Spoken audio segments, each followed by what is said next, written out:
A gente passa quase que o dia e a noite vendo, ouvindo, escrevendo, falando. Oi, amiga, já tô chegando, tô atrasada. Você vai no fim de semana? A Mari falou que ia. Traz a galera pra cá. Mas na hora que a gente me trouxe, não tinha nada. Para que uma mensagem chegue a uma, algumas ou milhares de pessoas, nós usamos uma linguagem verbal, escrita ou falada, ou até mesmo a linguagem não verbal. E nesse grupo estão alguns sons, símbolos, imagens. Tudo isso faz parte da nossa vida, mesmo que a gente às vezes nem se dê conta.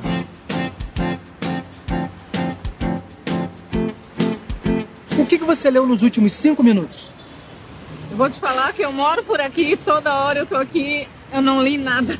Eu acabei de ler a tela do caixa eletrônico. Nada. O celular, talvez, eu acho. Nenhuma placa referente a uma loja ou uma placa referente ao nome de uma rua? Te juro que nada. Com licença, eu posso te propor um desafio? O desafio vai demorar? Não, é rápido. Tá, pode ser. Tá, você encontraria 10 exemplos de linguagem em apenas um quarteirão? Linguagem? Como assim? Coisas que você lê, vê, ouve, ou que te transmitam alguma mensagem. Posso tentar. Pode tentar? Posso tentar. Vamos lá? Vamos.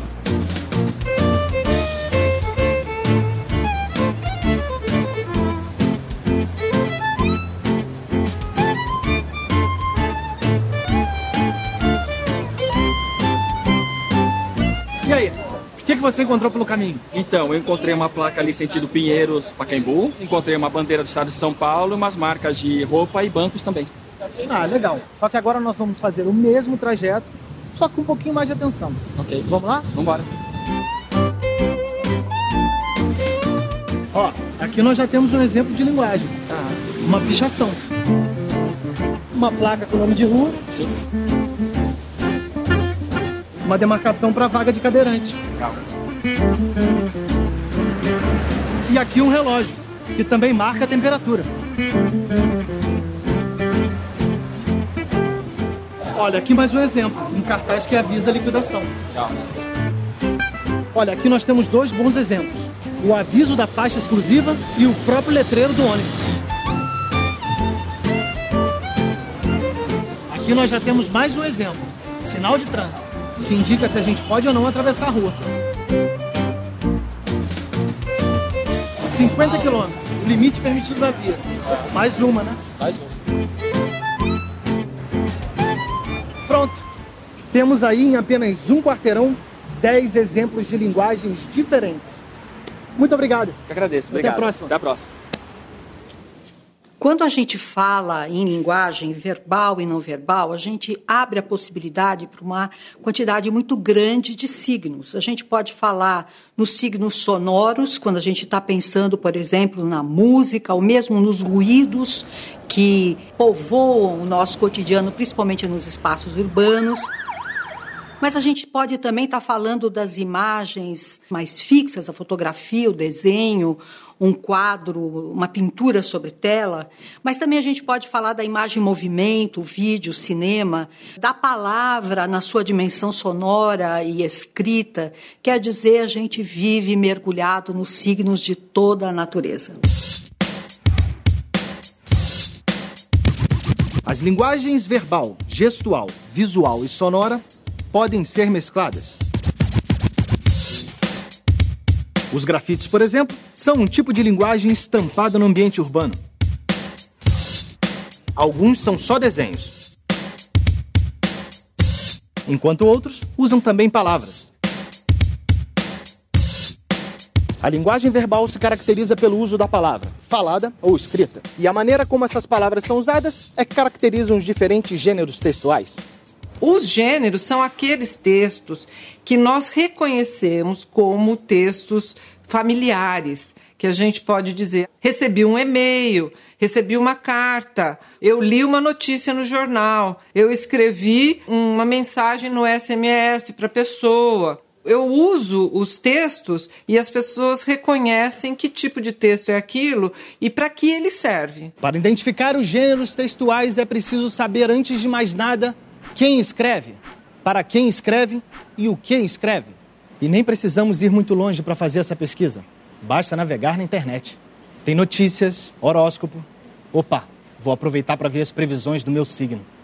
Não tenha medo de conversar com um garoto. Na escola, nada será conseguido sem esforço. Dedique-se. Mas espera aí. Essa previsão não serve para mim. Eu não sou uma garota e nem estou mais na escola. É que esse horóscopo está numa página de revistas para jovens. Quando a gente vai escolher palavras, ou fazer títulos, ou escolher fotos, a gente está levando em consideração a idade da menina, o jeito com que ela fala com as amigas dela. Então a gente traz um pouco da linguagem dela, das gírias que elas usam, da forma como elas se dirigem aos ídolos, ou a moda e a beleza, e isso vem para o nosso vocabulário. O texto, ele só realiza a minha intenção na medida em que o meu leitor ou o meu ouvinte compreendem isso que eu estou falando, porque compartilham de um mesmo conhecimento. Então, o esforço de quem escreve é isso, é de fazer com que o leitor entenda o que ele quer dizer, porque ele não estará presente e o texto tem que ter essa autonomia de valer por si só. Se é um texto bom, ele vai cumprir a sua função. Viu só? É preciso escolher as palavras certas de acordo com a mensagem que queremos passar e com o público que queremos alcançar. E isso vale até para as piadas. Outro dia, eu fui numa loja, estava cheinha. Eu super entusiasmada com comprar meu primeiro computador, já bem animada. Aí eu cheguei pro rapaz e falei, querido, quem pode me vender um topless? Aí o menino parou e falou, hã? Aí eu disse, o topless, aquele de botar no colo, que você fica digitando assim, bota na mesa, leva pra lá, leva pra cá. Ele falou, um laptop? Eu falei, é isso mesmo. Aí a loja toda começou a rir da minha cara. Eu ri também, porque eu posso ser burra, mas quem tinha o dinheiro pra comprar era eu. Essa piada não poderia ser contada há 100 anos atrás, porque nem existia computador naquela época. Vamos ver outro exemplo de como o texto nos revela a época em que foi escrito. Esse anúncio de emprego é de 1835. Oferece-se uma pessoa com boa letra para promptar alguma escrituração mercantil ou para ajudar algum outro escriturário. Anunciem ou procurem na Rua do Ouvidor 63. E esse outro é de 2014. Auxiliar de escritório. Experiência em atendimento ao público, Excel, Word. Contato pelo celular ou por e-mail auxiliar@escritório.com. De cara a gente percebe que a grafia das palavras mudou bastante. A gente não escreve mais uma com H e também não colocamos mais o P antes do T. Ter boa letra não é mais tão importante quanto o domínio da informática. Há 160 anos o endereço de casa era o nosso único contato. Enquanto hoje quase todo mundo tem telefone fixo, telefone celular, e-mail. Ou seja, mudou bastante.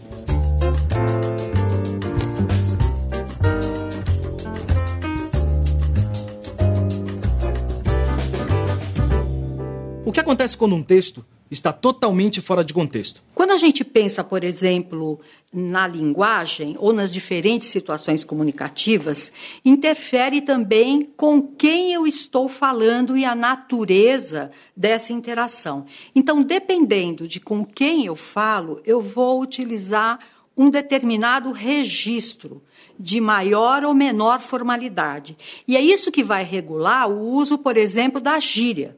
A gíria pode se mostrar muito eficiente numa relação interpessoal com colegas, amigos, familiar, mas pode não ser adequada numa situação em que eu estou sendo entrevistado para conquistar uma vaga de trabalho, por exemplo.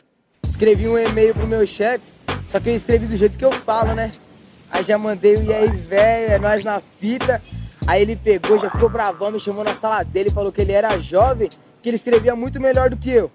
Na hora... Foi mal.